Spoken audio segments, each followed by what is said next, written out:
Halo, perkenalkan, nama saya William Bilordan dari kelas 12 IPA 2, absen 30. Di sini saya akan mengidentifikasikan bagaimana program kerja dari kabinet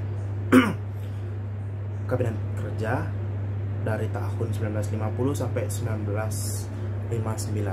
Yang pertama ada kabinet natsir, yaitu pada tanggal 6 September 1950 pada tanggal 21 Maret 1951.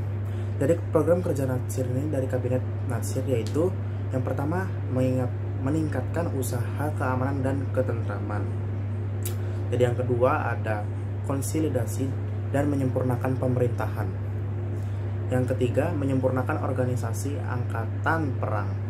Dan yang keempat mengembangkan dan memperkuat ekonomi kerakyatan. Yang kelima memperjuangkan penyelesaian masalah Irian Barat. Setelah itu keberhasilannya itu pada bidang ekonomi yaitu ada Sumitro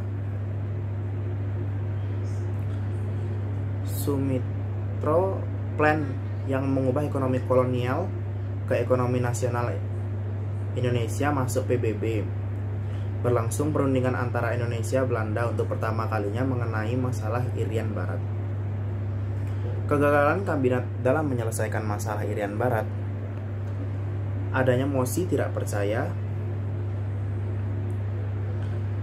bahwa PNI tentang pencabutan peraturan pemerintah mengenai DPRD dan DPD-RS. Mosi tersebut disetujui parlemen sehingga mandat kabinet harus dikembalikan kepada presiden. Selanjutnya ada kabinet Sukiman yaitu pada tanggal 27 April 1951 pada tanggal 3 April 1952. Program kabinet kerja Sukiman antara lain sebagai berikut, yaitu menjamin keamanan dan ketentraman masyarakat, memperbarui hukum agraria.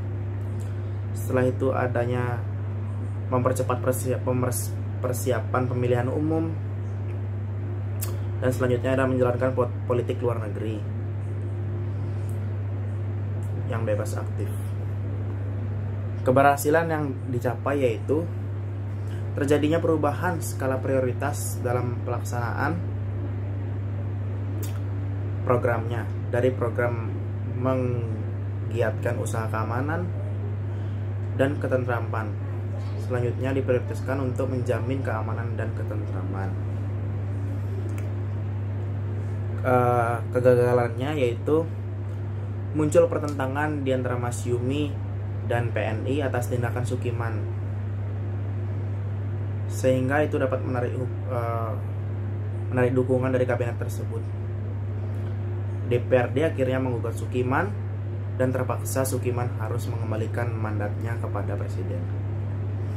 Selanjutnya ada kabinet Wilopo yaitu pada tanggal 3 April 1952 pada tanggal 2 Juni 1953. Program kabinet kerja Wilopo antara lain mempersiapkan pemilihan umum, berusaha mengembalikan Irian Barat ke dalam wilayah Republik Indonesia, meningkatkan keamanan dan kesejahteraan,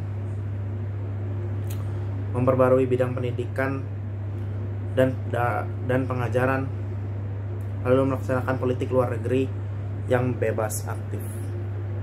Kegagalan yang pernah dia lakukan yaitu akibat peristiwa Tanjung Morawa muncullah mosi tidak percaya dari Serikat Tani Wilayah Indonesia terhadap kabinet Wilopo, sehingga Wilopo harus mengembalikan mandatnya kepada presiden. Keberhasilan yang diraih yaitu melaksanakan pemilu dengan memperketat import, menekan pengeluaran pemerintah, dan memperkenalkan balance budget. Selanjutnya ada kabinet Ali Sastrowijoyo yaitu pada 31 Juli 1953 Agustus 1955. Kabinet Ali mempunyai program 4 pasal sebagai berikut, yaitu meningkatkan keamanan dan kemakmuran serta diselenggarakan pemilihan umum. Selanjutnya ada program luar negeri yang dilaksanakan antara lain politik bebas aktif. Keberhasilan yang dia capai yaitu persiapan pemilihan umum yang diselenggarakan dalam anggota parlemen yang akan diselenggarakan pada 29 September 1955, menyelenggarakan konferensi Asia dan Afrika pada tanggal 1955. Kegagalannya yaitu NU menarik dukungan menterinya dari kabinet sehingga kerekatan dalam kabinetnya inilah yang memaksa Ali harus mengembalikan mandatnya pada presiden. Selanjutnya ada kabinet baru Burhanuddin terhadap 12 Agustus 1953 sampai 3 Maret, yaitu program kerjanya mengembalikan kewajiban moral pemerintah, dalam hal ini kepercayaan angkatan darat dan masyumi, akan dilaksanakan pemilihan umum, desentralisasi, pemecahan masalah. Selanjutnya keberhasilannya telah dia capai yaitu menyelenggarakan pemilu pertama dan demokratis. Setelah itu ada 70 partai yang mendaftar dan hanya 27 partai yang lolos dalam politik besar. Kegagalannya itu berakhirnya pemilu tugas kabinet Burhanuddin yang dianggap tidak menghasilkan dukungan cukup. Selanjutnya ada kabinet